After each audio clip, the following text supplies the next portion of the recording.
Pronto aí, pessoal? Peraí, professor. Silêncio, vira pra frente, prestar atenção aqui. Deu tempo aí pra... Então, dando continuidade ao nosso estudo da filosofia moderna, hoje nós vamos falar de um filósofo moderno chamado John Locke. Filósofo inglês, nasceu em 1632, morreu em 1704, em Leeds, não Leeds, Leeds é aquilo que vocês fazem quando vocês vão encontrar os crushes. Leeds é uma cidade da Inglaterra. Então, John Locke viu a transição do século XVII para o século XVIII e ele é um dos pais do empirismo moderno. O que é o empirismo? Já ouviram falar dessa corrente filosófica?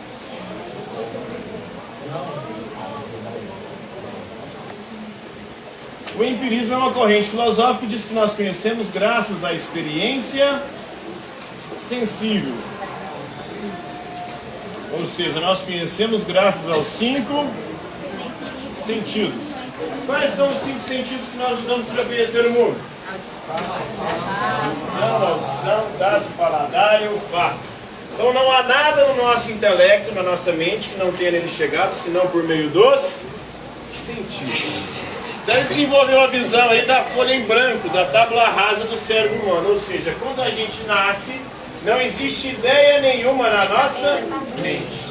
Todas as ideias vêm da onde? Das nossas experiências, ou seja, dos 5 sentidos, do contato dos nossos sentidos com o mundo.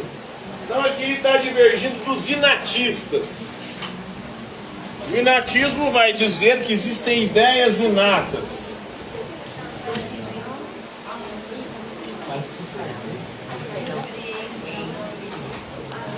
O que são ideias inatas? Ideias que nós nascemos com elas. E para vocês, quando a gente nasce, a gente é uma folha em branco ou a gente já tem algumas ideias na nossa mente? Em branco? Sim. Então vocês são empiristas. Os inatistas defendem que algumas ideias são inatas, que nós nascemos com elas. O John Locke, como empirista, ele vai dizer que quando a gente nasce não tem nada na nossa mente. Todas as ideias se formarão na nossa mente a partir das experiências, a partir dos 5 sentidos. Então alguns filósofos criam uma parte do que são as chamadas aí, ideias inatas. O que são ideias inatas? Ideias que nós nascemos com elas. Dê um exemplo de ideia inata. Por exemplo, René Descartes, filósofo francês. Ele vai dizer que a ideia de Deus é uma ideia inata. Por que a ideia de Deus é uma ideia inata? Alguém já viu Deus? Alguém já tocou Deus? Sentiu o cheiro? O sabor de Deus? Ouviu Deus? O que chamam de ouvir a Deus, eu ouvi a Deus, não é uma voz física material, uma voz que emite som. Ouvir a Deus é muito mais uma coisa da cabeça da pessoa do que um sinal físico. Então não há experiência sensível de Deus. Por quê? Deus não é um ser material. Só seres materiais produzem experiências sensíveis. Se Deus não é matéria, Deus não produz experiências sensíveis. Aí está a grande contradição, né?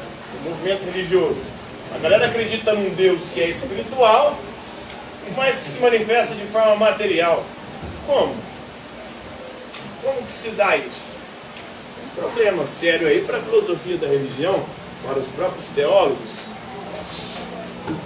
Como é que se dá essa experiência de Deus? A experiência de Deus é muito mais algo subjetivo do que uma experiência material. Porque ninguém nunca viu a Deus. Até porque Deus não tem forma material. E a gente só pode ver aquilo que tem forma material. Ninguém nunca ouviu a Deus, porque Deus não tem as características físicas que permitem emitir o som. O que permite que a gente emita a nossa fala? Som. É todo o traquejo que existe aqui entre a nossa boca, né, e faringe, aqui todo uma estrutura que permite a gente emitir sons através da boca. E sons compreensíveis que são palavras. Deus não tem nada desses materiais. Então, a galera fala, eu ouvi Deus. Ouviu como? Como é que é a voz de Deus? É muito mais algo subjetivo que acontece dentro da sua mente do que um som emitido. Que Deus, como ser imaterial, ou seja, ser espiritual, ele não emite sons. Mas voltando aqui, para Descartes a ideia de Deus é inata, porque se ninguém nunca teve uma experiência sensível de Deus, de onde teria vindo essa ideia? Ela só pode ser inata, ou seja, nós nascemos com ela. Quem colocou ela na nossa mente foi o próprio Deus, segundo Descartes. Por que Deus colocou a ideia dele mesmo na nossa mente? Para que depois nós pudéssemos procurar.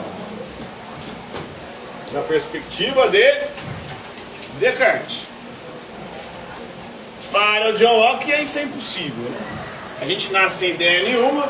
De onde que vem a ideia de Deus? A ideia de Deus vem das pessoas que nos ensinam, vem sendo transmitida de geração para geração. Então essa é uma ideia que é transmitida através da fala de outras pessoas que acreditam nesse ser.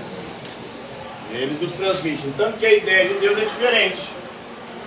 Aqui no Ocidente, no Brasil, é um país predominantemente cristão. Então a ideia de Deus que você vai se fazer a ideia do Deus cristão.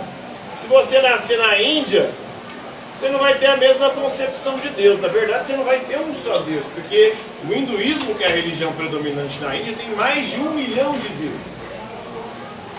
Não é Deus pra caralho. Se nasce na China, você não vai ter nenhuma concepção de Deus quando você nasce. O confucionismo e o taoísmo são duas filosofias chinesas e não religião, porque não tem nenhuma crença num Deus. Então depende de onde você nasce. Então a ideia de Deus é uma ideia para Locke transmitida. Não se nasce com ela, ele vai contra o Descartes. Então alguns filósofos criam a maior parte aqui do que são as chamadas ideias inatas que existem em nossas mentes e que não foram originadas da experiência. Nós nascemos com elas. A posição que Locke delineou em sua obra tornou-se conhecida como empirismo. E o empirismo é o quê? A corrente filosófica que defende o quê? Que nós conhecemos graças a quê? 5 sentidos. A experiência sensível. Visão, audição, tato, paladar e olfato. Por meio da ação do mundo físico sobre os nossos sentidos. Então os nossos sentidos entram em contato com o mundo físico, o mundo material, e dele capta essas percepções. A gente vê as coisas e capta as imagens, a gente ouve e capta o som, a gente usa o olfato e capta os odores, a gente usa o paladar e capta os sabores, a gente usa o tato e capta da realidade a sua viscosidade. Talvez o ponto-chave aqui seja a afirmação de que temos o conhecimento das ideias, não dos objetos aos quais as ideias aparentemente se referem. Aí é um problema, o empirismo entra nesse impasse, né? Porque nós temos experiência da realidade. A partir dessa experiência, formam-se ideias na nossa mente. Mas a nossa ideia corresponde à realidade? Por exemplo, vocês sabiam que os sentidos são diferentes dos mais diversos seres? Tem animais, por exemplo, que enxergam muito mais cores do que a gente. O papagaio, por exemplo. O papagaio, se olhasse para a mesma imagem aqui agora, nesse momento, ele veria uma situação quase psicodélica para nós. Por quê? Tem tanta cor aqui que o nosso olho não capta. O nosso olho é limitado, ele tem a capacidade de captar uma quantidade X de cores. Menos do que os papagaios enxergam, mas mais do que os cachorros. Nós enxergamos mais cores do que os cães. Então o mundo para o cachorro é quase preto e branco. Para nós é um mundo muito mais colorido, mas ainda menos colorido que do papagaio. A mesma coisa do som.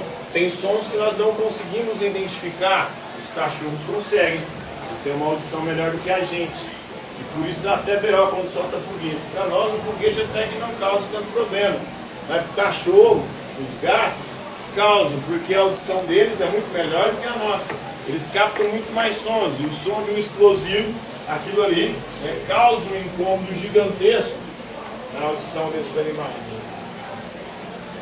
Então, a audição é diferente, a mesma coisa do cheiro. Os cachorros, eles não se reconhecem pela visão, o principal sentido deles não é a visão. Por isso que eles olham no espelho e eles não sabem que diante do espelho está eles mesmos, eles acham que é um outro cachorro. O gato é a mesma coisa. Como que o cachorro se reconhece? Não é se vendo no espelho, ele se reconhece através do cheiro. Por isso que onde ele chega, ele mija, para deixar o cheiro dele. Depois ele reconhece. E delineia, e demarca o território. Então é isso, né? A mesma coisa, os sabores. Nós temos capacidade de sentir ou de captar e diferenciar muito mais sabores do que os cães. Eles não sentem todos os sabores que a gente consegue sentir. Delineando ali entre doces e salgados, vários tons de doce, vários tons de salgado. As nossas pupilas, ou papilas, né? Pupilas é do olho.